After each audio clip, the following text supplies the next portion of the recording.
Thank you very much. First, a few preliminary words. My thanks to all of you coming here this evening. It's just been announced we have a Jesuit Pope. So if you didn't hear, Pope Francis from Argentina, an Argentinian Jesuit, has just been elected Pope. So there's a bit of competition between us now. But I want to thank, first of all, everybody can hear me, can they? Yeah. The people from Aware, the charity, for issuing this invitation. They're a superb and serious charity that does sterling work with people, helping people with depression, mild, moderate and severe depression. So my thanks to them. My gratitude also goes to the staff of St. Patrick's Hospital for hosting this lecture and for the wonderful work they do.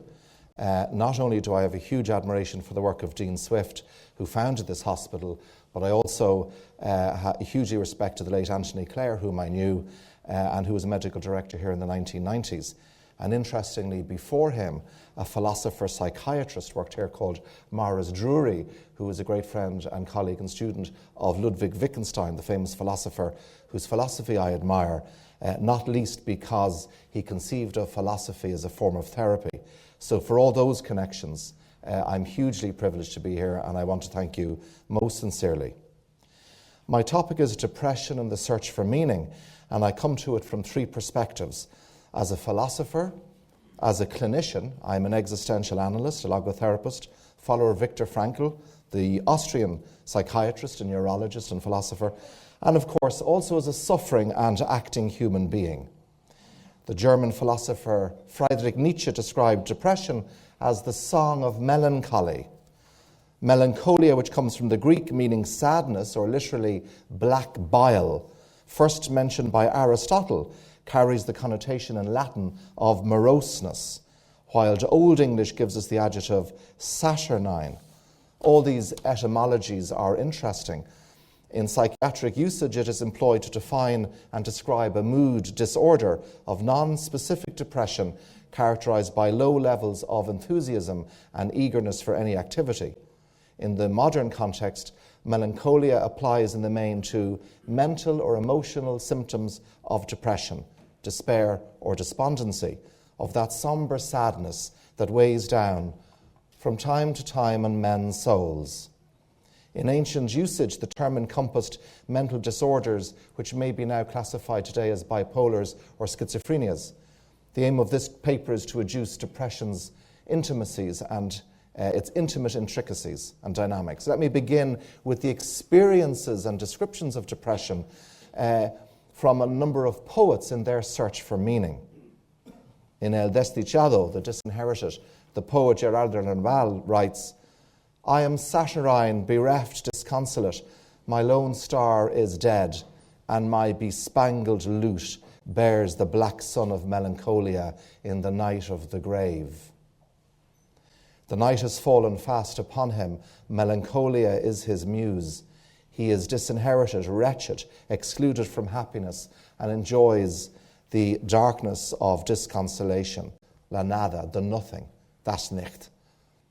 The darkness deepens, Lord, with me abide." In his short story, The End, Samuel Beckett, who wondered why he went on, wrote, "The memory came faint and cold of the story I might have told, a story in the likeness of my life, I mean without the courage to end, or the strength to go on." Nietzsche cried out to God, "O come thou back," but felt why had no answer. And Albert Camus, the French existentialist, in The Myth of Sisyphus wrote, "Rising, tram, 4 hours in the office or factory, meal, tram, 4 hours of work, meal, sleep, and Monday, Tuesday, Wednesday, Thursday, Friday and Saturday, according to the same rhythm. This path is easily followed most of the time, but one day the question arises, why? And everything begins in that weariness, tinged with marvel." Camus' verse captures what Frankl calls the existential vacuum we humans experience in our daily drudgery of duties. Gerard Manley Hopkins, the sometimes unhappy Jesuit poet, penned this verse, "No worst there is none, pitched past pitch of grief, more pangs will, schooled at 4 pangs, wilder ring. Comforter, where is your comforting? But it is the romantic poets that we tend to think of in relation to melancholia. In Ode to a Nightingale, John Keats writes, "My heart aches in a drowsy numbness, pains my sense of those hemlock I had drunk, or emptied some dull opiate to the drains. 1 minute passed and leathwards had sunk. Oh, for a beaker full of the warm south, full of the true, the blushful Hippocrene, with beaded bubbles winking at the brim and purple-stained mouth, that I might drink and leave the world unseen, and with thee fade away into the forest dim.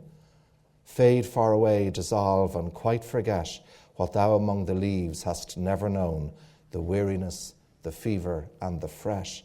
Here where men sit and hear each other groan, where palsy shakes a few sad last grey hairs, where youth grows pale and spectre thin and dies, where but to think is to be full of sorrow and leaden-eyed despairs, where beauty cannot keep her lustrous eyes, or new love pine at them beyond tomorrow."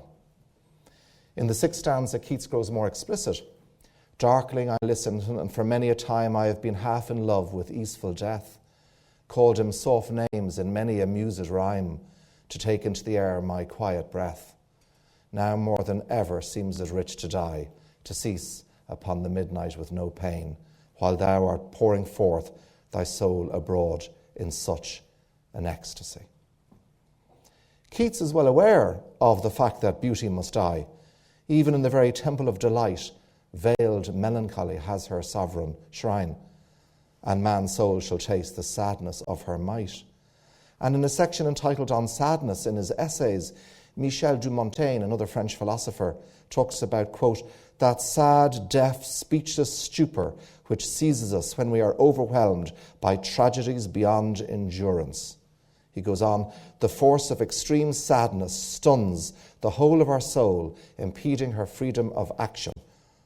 It happens to us when we are suddenly struck with alarm by some really bad news. We are enraptured, seized, paralyzed in all our movements, and the soul lets herself go with tears and lamentations." All these sensitive souls have experienced deep, dark depression, but found desire lurking there too, the desire to create amid the desert of despair. There is no shadow without sun. Despair and delight, sighs and smiles, mirth and moroseness, frowns and frivolity, Easter Sunday and resurrection succeed Good Friday and crucifixion. The Garden of Gethsemane and the Garden of Eden. R.D. Laing, the Scottish existential psychiatrist, described his depression as a Golgotha of the spirit and asks whether there is life before rather than after death. Dylan Thomas, the poet, lyrically puts it, "Rage, rage against the dying of the light. Revolt, rebellion, struggle to refuse despair, stirred to arousal and passion by a new thought, by meeting or clicking with somebody new and kind and good, by having a different feeling, we may be able to detect meaning, even amid the handful of dust, the red rock, the stony rubbish, and the heap of broken images of which T.S. Eliot speaks so movingly in The Wasteland. Thus we may be able to cling to hopelessness as our only hope and bear witness to the essential holiness of life." Sigmund Freud thought that the melancholic had achieved a higher degree of self-knowledge than others. This view was first held by Aristotle, who said that all melancholics are philosophers and all philosophers are melancholics. Wisdom has its price. For Wittgenstein, happiness is no more a concern of psychology than it is of paleontology. There are no physical or psychological criteria to distinguish between happiness and unhappiness. It depends, according to Wittgenstein, on the sense we have of the world and how we see it. So when he says that phrase, "the world of the happy man is different from the world of the unhappy," it means the moral attitude or spiritual attitude of the individual that determines how he sees or views reality.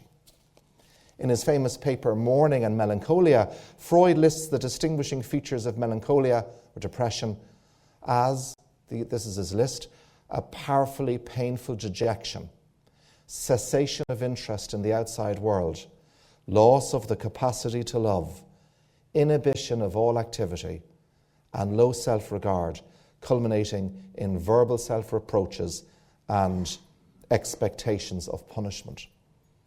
Mourning, as well as melancholia, is a reaction to the loss of someone who was once loved. That would be reactive depression. Some turn away from reality and cling to the object of their desires. We know whom we have lost, but perhaps not what we have lost in them, and feel impoverished. Our ego is now alone and poor. We blame ourselves. These feelings of moral inferiority often accompany sleeplessness and the refusal to take nourishment, such as the depressed person's distressing self-denigration. Their complaints are plaints. A loved object was loved, then the relationship was shattered, leading to a withdrawal of libido rather than its displacement onto other objects of desire. We either identify with others and try to move on, or identify with the abandoned object in a love that grows stronger and more obsessive, in a love that can't be given up. One is recurring nightmares, the return of the repressed. This may lead to manic states such as joy, exaltation, or euphoria. Melancholia can alternate with mania, sometimes even in the course of a single evening. Mania may be a defense against depression, which can lead to rages, revenges, fury, alcoholic intoxication, where there is the manic elation of drunkenness followed by melancholic self-loathing, or even to suicide, which isn't a message addressed to anyone, but marked by uncontrollable anxiety.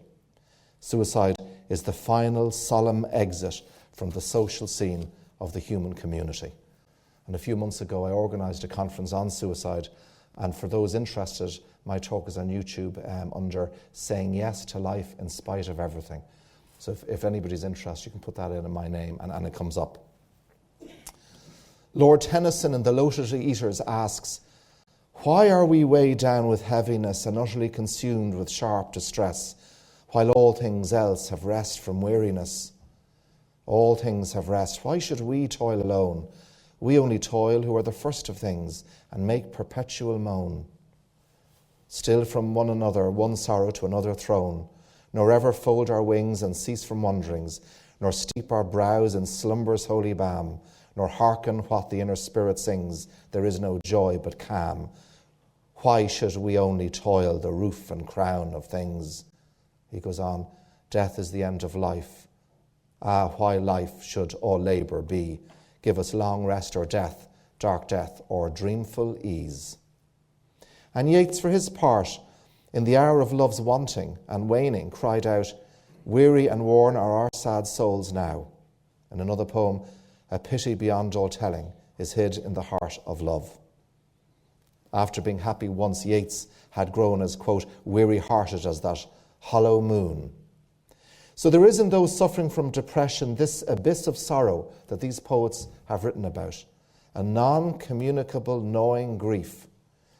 The philosopher and analyst Julia Kristeva asks this question: where does this black sun come from? Out of what eerie galaxy do its invisible rays reach me, pinning me down to the ground, to my bed, compelling me to silence and renunciation? It could come from an encounter with the real of trauma, from some pain or illness or hurt, abandonment or betrayal we've experienced in the world that leaves us desolate. Kristeva says, the depressed person is a radical, sullen atheist, in that they have lost faith in everything, especially love and meaning. Quote, "Conscious of our being doomed to lose our loves, we grieve perhaps even more when we glimpse in our lover the shadow of a long-lost former loved one. Depression is the hidden face of Narcissus." In An Unquiet Mind, some of you might know that book, a memoir of moods and madness, Dr. Kay Redfield Jameson, herself a psychologist, I think she is, chronicles her own manic depressive illness. In her book, she cites a poem written by Edna St. Vincent Millay, which sums up the feelings of panic, dread and depression one can feel when one's friend or lover has left one or died, and one feels that one simply will never recover. and I quote, "Time does not bring relief, you all have lied. Who told me time would ease me of my pain? I miss him in the weeping of the rain. I want him at the shrinking of the tide. The old snows melt from every mountainside, and last year's leaves are smoke in every lane. But last year's bitter loving must remain, heaped on my heart, and my old thoughts abide. There are 100 places where I fear to go. So with relief some quiet place where never fell his foot or shone his face, I say, there is no memory of him here, and so stand stricken, so remembering him." One can remember him or her on the bed in a locked psychiatric ward of some hospital, filled up with pills that damn the pain, not permitting even the awful visible upset of one's family or friends to make any impression in a heart walled off, curtained from reality, submerged somewhere else in private, unreachable, untouchable pain. Separated as we eventually become from mother, we try to find someone who will fill up our lack, which is impossible. This first loss, to some extent at least, defines us, marks us and mars us. We've already experienced 2 psychic deaths. Birth was the first death, as we died to intrauterine life, while the second death was being weaned away from the breast. We carry this lack with us, this impossible mourning for the forever lost maternal object. That would be kind of the more psychoanalytical view on the subject. If the very meaning of being becomes a question, then life can easily be lost. When meaning shatters, life no longer matters. Costello writes, quote, "In his doubtful moments, the depressed person is a philosopher. And we owe to Heraclitus, Socrates, and more recently Kierkegaard, the most disturbing pages on the lack of meaning of being." Christian theology used to consider sadness a sin and prohibited Christian burial to those who committed suicide. It frowned upon such black moods, insisting instead that we remain smiling in this vale of tears. This was to go for unemployed workers as much as for deserted lovers. It is a truism to state that melancholia asserts itself in times of crisis, be it loss, bereavement, or the awful, anguished presence of somebody's ubiquitous absence. This depression conceals an aggressiveness towards the lost object. There is a hidden anger in some depressed persons. I hate him because I love him. I hate him to death. There are people who love to hate. Eros and Thanatos. The love of a lost attachment lies at the core of depression's dark heart. W.H. Auden penned a beautiful poem entitled Funeral Blues, which sums up the emotions some people feel at the death of a loved one. The poem was made popular in the film 4 Weddings and a Funeral. Stop all the clocks, cut off the telephone, prevent the dog from barking with a juicy bone, silence the pianos and with muffled drum bring out the coffin, let the mourners come. Let aeroplanes circle moaning overhead, scribbling in the sky the message, he is dead. Put crepe bows round the white neck of public doves. Let the traffic policemen wear black cotton gloves. He was my north, my south, my east and west, my working week and my Sunday rest, my noon, my midnight, my talk, my song. I thought that love would last forever. I was wrong. The stars are not wanted now. Put out everyone.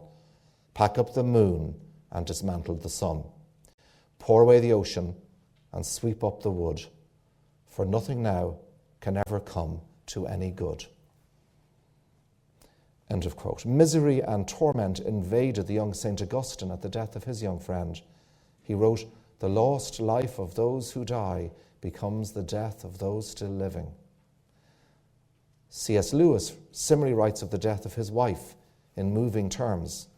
Sometimes dangerously, we love a person sure to die as if he would never die. We shouldn't, however, be in a rush to leave the void with its promise of nothingness. Simone Weil, the French philosopher, goes so far as to suggest that we must at times will the void, desire in the void, desire without desire, love God without consolation. Memory brings its own pain. There is a heart-wrenching loneliness in memory as I conjure up in my mind's eye the faces of those I have loved and who have died. Disconsolate, aphasic, I stand alone before the unnamed and unnameable thing in the real, the thing of trauma, the no thing that seems to be everywhere and everything. Lost tears on the pillow and fruitless grief, with only pills to prop up and dull the pain. There is a place, however, for antidepressants, but a time will come when words will have to be found and the grief named, the real of trauma symbolized through supplemental and supportive therapy. The depressed person is a mystical atheist. He stands before the cross on which Christ himself called out and cried a lament at the loss of God. Those in deep despair are mystics, but momentarily deprived of any hope in the beyond. Their tears trickle their way to God. These prisoners of affect have their unspeakable anguishes and nuptials of suicide, which are prayers before the throne of grace.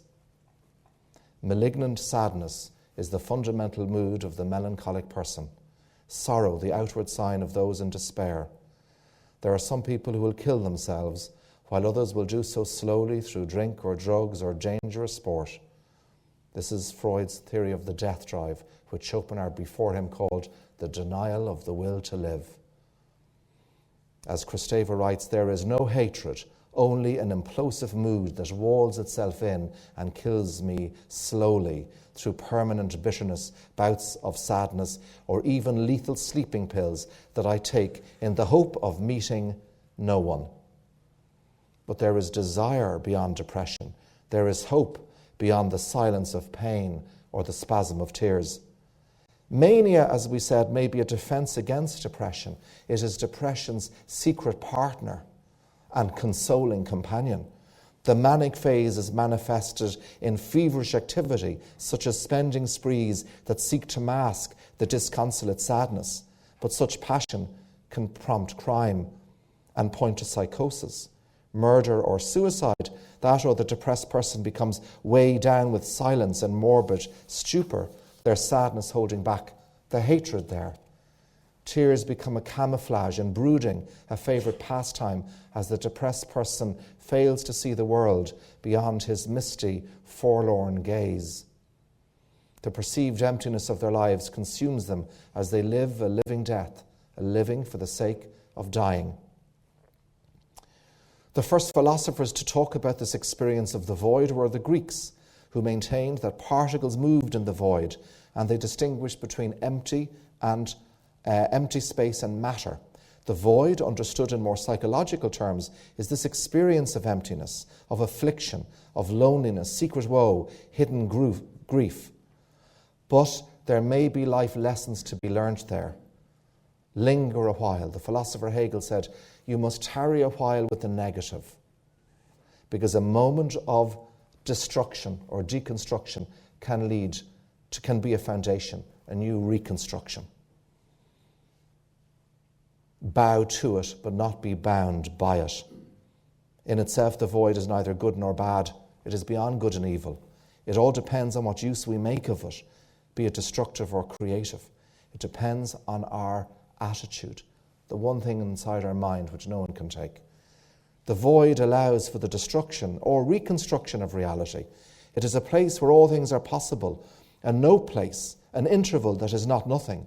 It may bring us down or up. It may lead to desolation or consolation. It exists where matter has no form. It can lead to depersonalization or to ultimate realization. Bereavement, death, betrayal, or love lost after the effortful ending of a close relationship are common experiences of the void, but they are also moments of hope, of a hope that in spite of such awfulness, things can come good, and something more than can occur, accompanied by traces of transcendence. The reality of unendurable pain must not be covered up or over.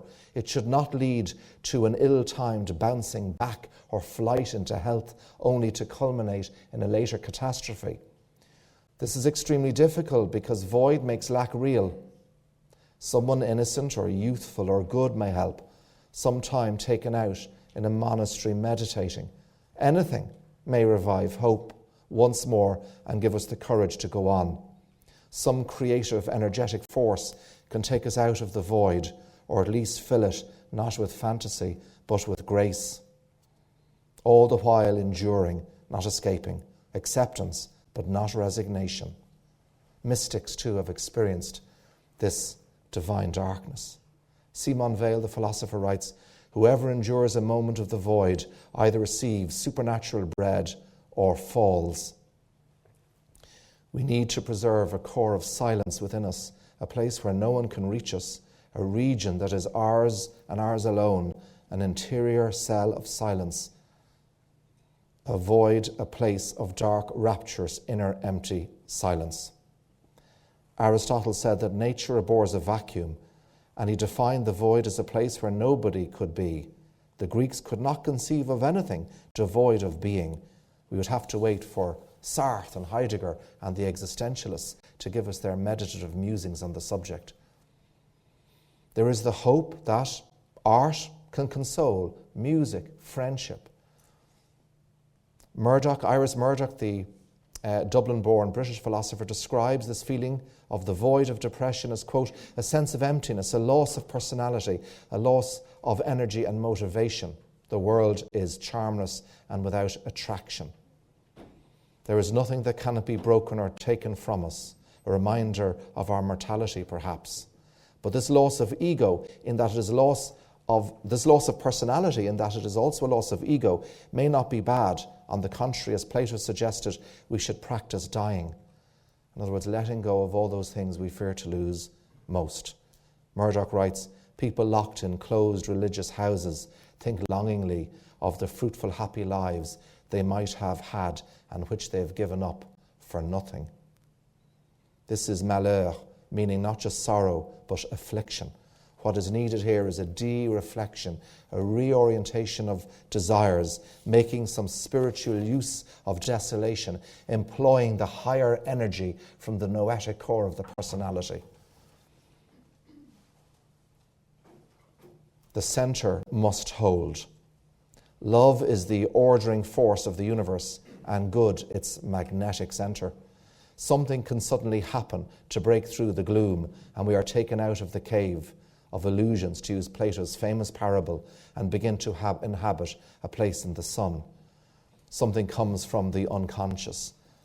Beauty is the depressive's other realm. The question is, can the beautiful be sad? In an essay entitled On Transience, Freud reports a conversation he had while walking with two young friends, and one of whom was already a famous poet on the subject of beauty. Quote, "The poet admired the beauty of the scene around us, but felt no joy in it. He was disturbed by the thought that all this beauty was fated to extinction, that it would vanish when winter came, that all, like all human beauty and all the beauty and splendor that men have created, all that he would otherwise have loved and admired seemed to him to be shorn of its worth by the transience which was its doom." And Padraig Pearse says, "Fornach de Chonachu, the beauty of the world hath made me sad. This beauty that will pass." Freud, for his part, disputes the pessimistic poet's view that the transience of what is beautiful involves any loss of worth. Quote, "The beauty of the human form and face vanish forever in the course of our own lives, but their evanescence only lends them a fresh charm. A flower that blossoms only for a single night does not seem to us on that account less lovely.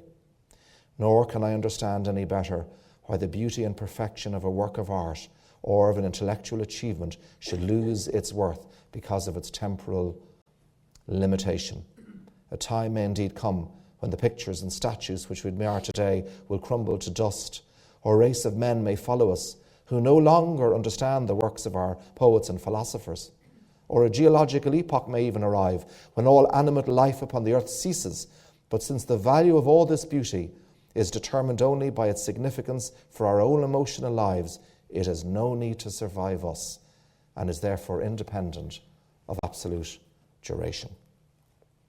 This conversation happened a year before the First World War broke out, that devastated the beauty of the countryside and robbed the world of so many good men and women. As Freud wrote, it robbed us of very much that we had loved and showed us how ephemeral were many things that we had regarded as changeless. However, when once the mourning is over, it will be found that our high opinion of the riches of civilization has lost nothing from our discovery of their fragility. We will build up all that war has destroyed, and on permanent ground, and more lastingly than before. But for Keats, beauty must die, and unlike Freud, this fills him with anguish of soul. But life, as Viktor Frankl tells us, is not about duration, it is about depth. Beauty bewitches, the beautiful can perhaps mitigate melancholic jouissance. Yeats writes, "When you are old and grey and full of sleep and nodding by the fire, take down this book and slowly read, and dream of the soft look your eyes had once, and of their shadows deep. How many loved your moments of glad grace and loved your beauty with love false or true? But one man loved the pilgrim soul in you and loved the sorrows of your changing face." All things are doomed to die, as Shakespeare said, and time that gave doth now his gift confound.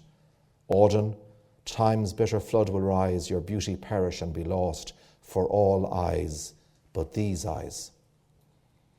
There are 4 ways where melancholia can find expression: through mania, born of paranoia as the outer lining of despair; through religion as the sublimation of suffering; through artistic creation, which establishes more enabling relations between ourselves and others; through analysis or therapy as a long, loving discourse, as an apprenticeship for living beyond despair. Friendship, of course, is the panacea for most pain. So beyond the script of suffering, the malady of grief, beyond the nothing that produces discrete tears and elliptical words, and abysmal discontent, love lurks.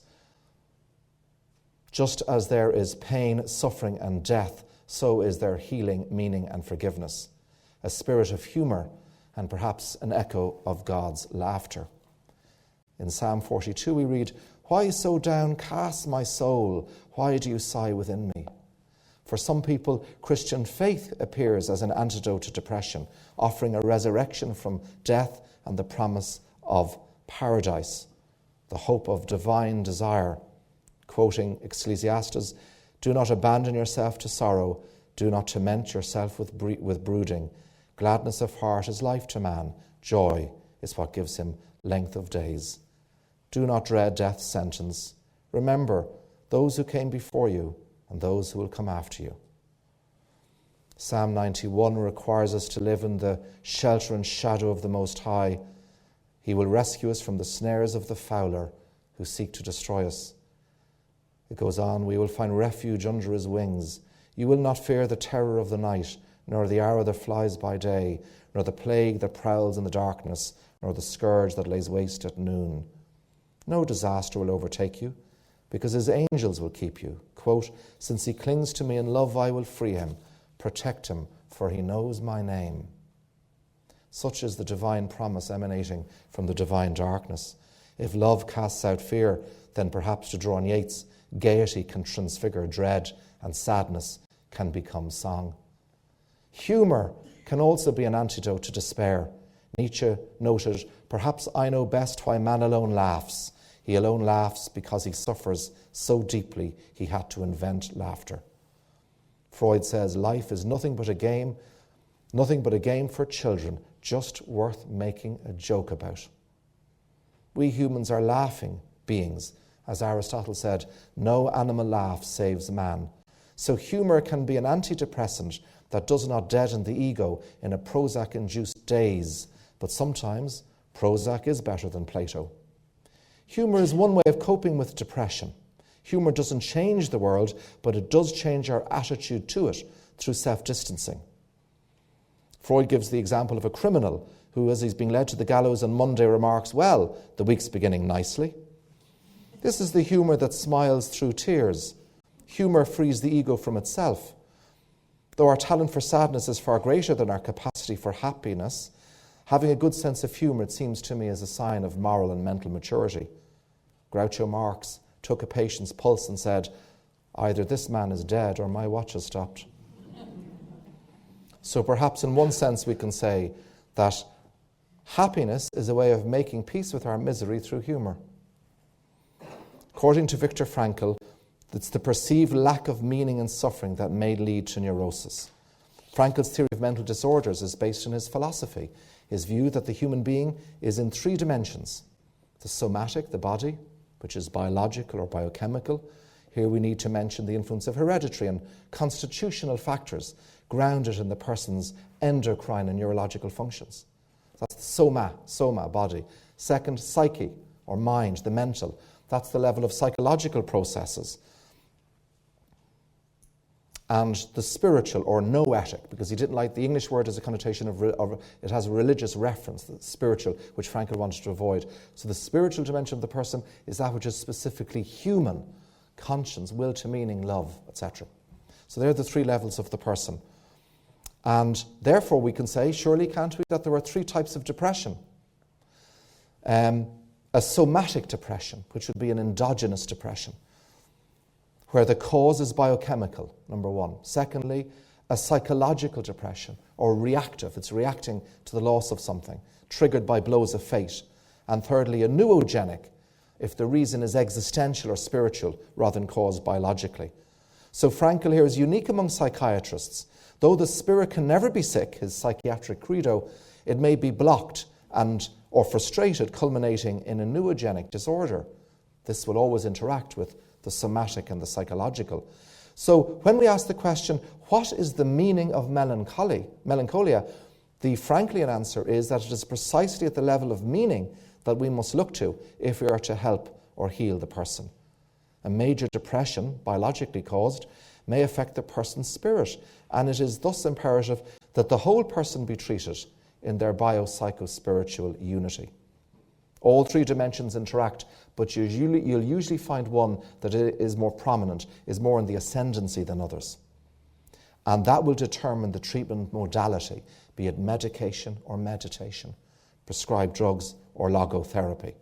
The logotherapeutic injunction is to find meaning through creations, through experiences or encounters, through the attitudes we have, drawing on the person's capacity for self-transcendence.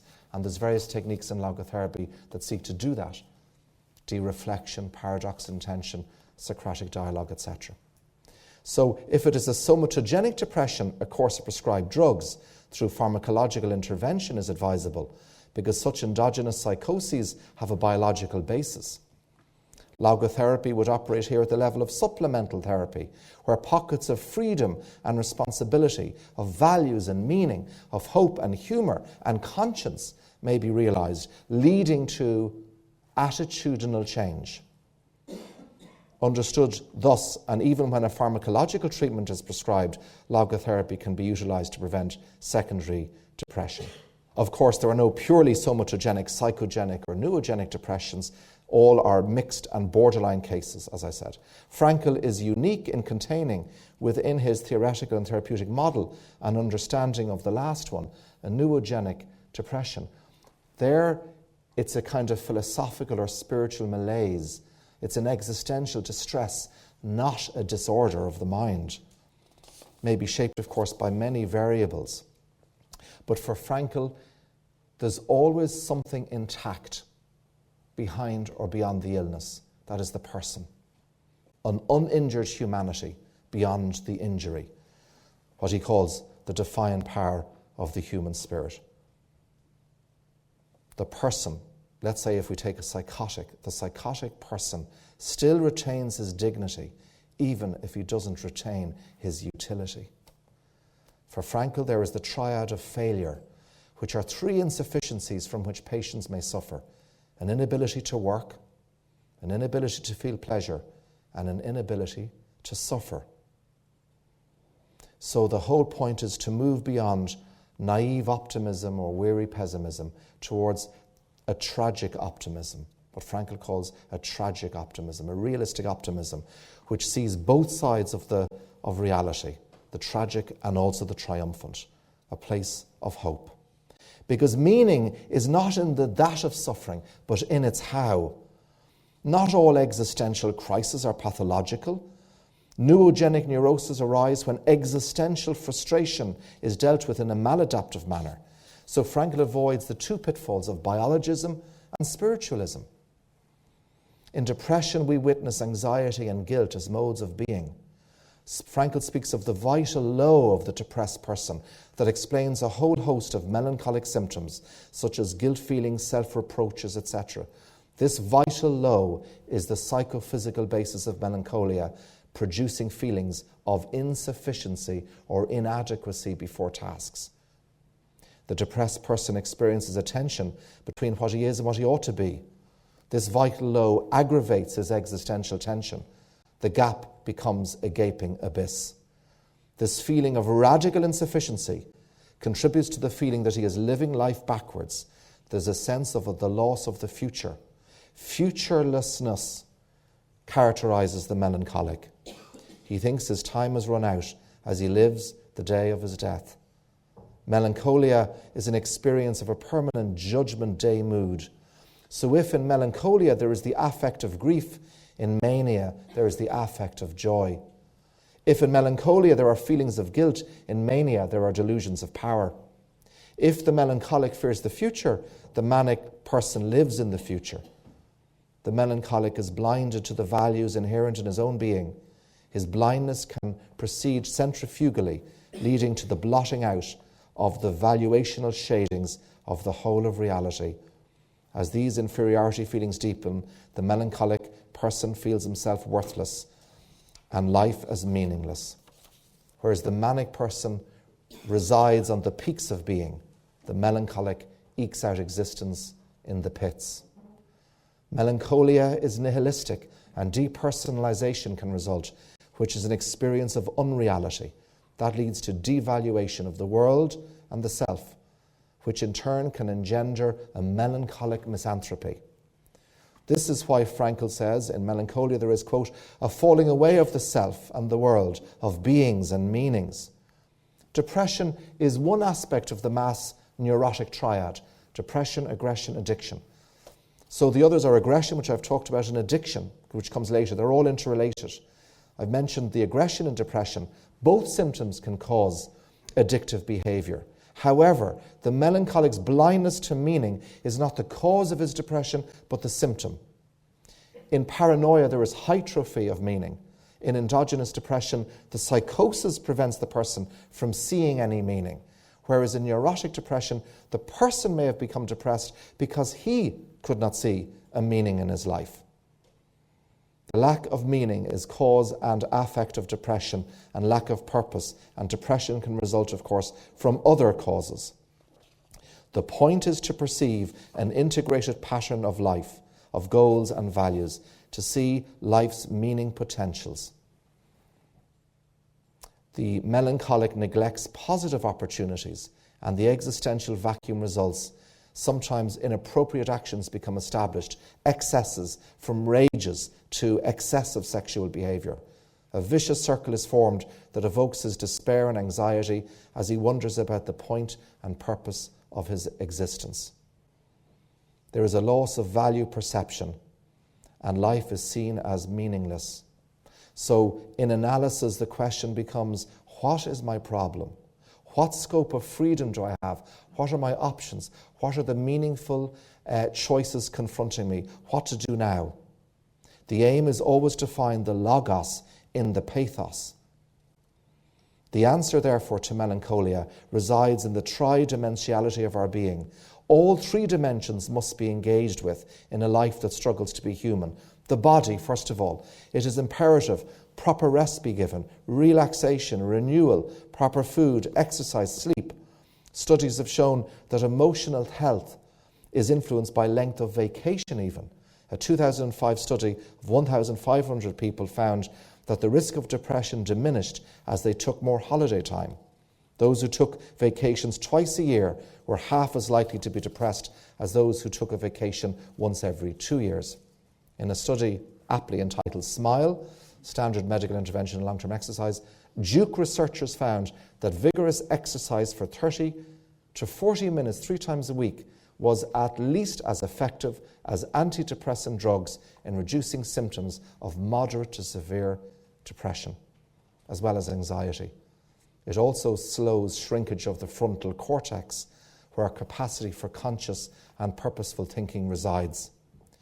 The key to existential well-being is meeting these needs: physical strength, emotional security, spiritual significance. It entails giving up on the hunt for happiness and the pursuit of pleasure and replacing them with a meaningful life. As a result, pleasure and happiness will happen as side effects or byproducts. Happiness tends to ego absorption, whereas meaning tends in the direction of self-transcendence. I wrote about this in a book I wrote some years ago called The Ethics of Happiness, wondering about, is it ethical at all? The body needs passive renewal, such as relaxation, meditation, 7 hours sleep, not 6, listening to music, reading and napping for 20 to 30 minutes, and a 5-minute break every 90 minutes. All these are well established in the studies, as well as active renewal, such as raising the heartbeat through aerobic exercise or strength training, small, frequent meals of low-fat protein, good complex carbohydrates are optimal sources of somatic energy. You can't ignore the body. In terms of the mind, a curiosity and intellectual interest, awareness, attention, a mental attitude of resilience and realistic optimism, an openness to the world and the people, all these are so necessary. Similarly, if we take the spiritual dimension, living according to one's conscience and the law of love, finding meaning and a compelling sense of purpose in what we do, finding reasons to be happy, not causes. We take LSD tonight, we might cause us to be happy. It's not a reason for happiness. All this will lead to flourishing and personal fulfillment. Logotherapy seeks to change the person's attitude, so his behavior will follow. His attitude, especially towards unbearable suffering, such as an inoperable cancer. Isn't St. Patrick's Hospital situated, as surely no other mental facility is in Ireland, isn't it suited to establish a logotherapeutic component within its existing Dean clinics, one that will not supplant cognitive behavioural therapy or supplant psychoanalysis, but will offer on top of that as a supplement logotherapeutic therapy or counselling for those who are anxious or suicidal or depressed, because the statistics are staggering in terms of its success empirically, and this approach of Viktor Frankl has been internationally acknowledged as offering a way out through therapy and healing. Shouldn't Frankl's famous book, Man's Search for Meaning, voted one of the 10 most influential books ever be written, be introduced not only into our schools as part of, I would argue, a philosophy curriculum, but also into youth mental health facilities? Because study after study has shown, and I've done a lot of research on this for youth workers in London, that it is the lack of meaning that is driving our youth to suicide and despair. Isn't St. Patrick's Hospital, with its spirit of independence, named after a saint and close to the spiritual centre of the cathedral, in a unique position to lead the way in logo and not just psychotherapeutic terms, ministering to the people medically, existentially, spiritually? I'm convinced of the need to offer such an approach to our patients, both individually and in groups. That's what I do at the Viktor Frankl Institute of Ireland, but even in short intensives to practitioners, to doctors and psychiatrists, nurses, psychologists and psychotherapists. Frankl himself was tempted to end his own life. He endured thoughts of suicide in Auschwitz. Everything had been taken from his job, his wife, his parents, his dignity, his books, his freedom. The only thing the Nazis couldn't take was the attitude inside his own mind. He battled against his depression and finally said yes to life in spite of everything. In Auschwitz, he described his epiphany thus, and I quote, "In a last violent protest against the hopelessness of imminent death, I sensed my spirit piercing through the enveloping gloom. I felt it transcend that hopeless, meaningless world, and from somewhere I heard a victorious yes in answer to my question of an existence of an ultimate purpose. At that moment a light was lit in a distant farmhouse in the midst of the miserable grey of a dawning morning in Bavaria. Et lux in tenebris lucet, and the light shineth in the darkness." He realised spiritual freedom in a concentration camp. His yes to life resounds. Its echo can be heard in the darkness of our time. And I said this in my paper on suicide, and I just want to repeat it before concluding in a minute. Saying yes to life requires, as I said a minute ago, employing the higher dimensions of the human spirit, what Frankl calls its defiant power. That was aptly described by Shakespeare when he wrote, "Nor airless dungeons nor strong links of iron can be retentive to the strength of spirit." That strength of spirit, which we all have, didn't hold Nelson Mandela in his cell for 28 years, nor Viktor Frankl either. Mandela loved the poem penned by William Henley called Invictus. Out of the night that covers me, black as the pit from pole to pole, I thank whatever gods may be for my unconquerable soul. In the fell clutch of circumstance, I have not winced nor cried aloud. Under the bludgeonings of chance, my head is bloody but unbowed. Beyond this place of wrath and tears looms but the horror of the shade, and yet the menace of the years finds and shall find me unafraid. It matters not how strait the gate, how charged with punishments the scroll. I am the master of my fate. I am the captain of my soul. To finish, depressions are like clouds darkening our days, but they pass. Above them, undiminished, shines the sun on the meaning horizon, the logos of life. As the philosopher-physician Paracelsus reminds us, illness arises from nature, but its cure comes only from the spirit. Let the last word on this subject go to the British writer G.K. Chesterton, who, in Orthodoxy, opines, and I quote, and I'll finish with this quote, "Melancholy should be an innocent interlude, a tender and fugitive frame of mind. Praise should be the permanent pulsation of the soul. Pessimism is at best an emotional half-holiday. Joy is the uproarious labour by which all things live." Thank you very much.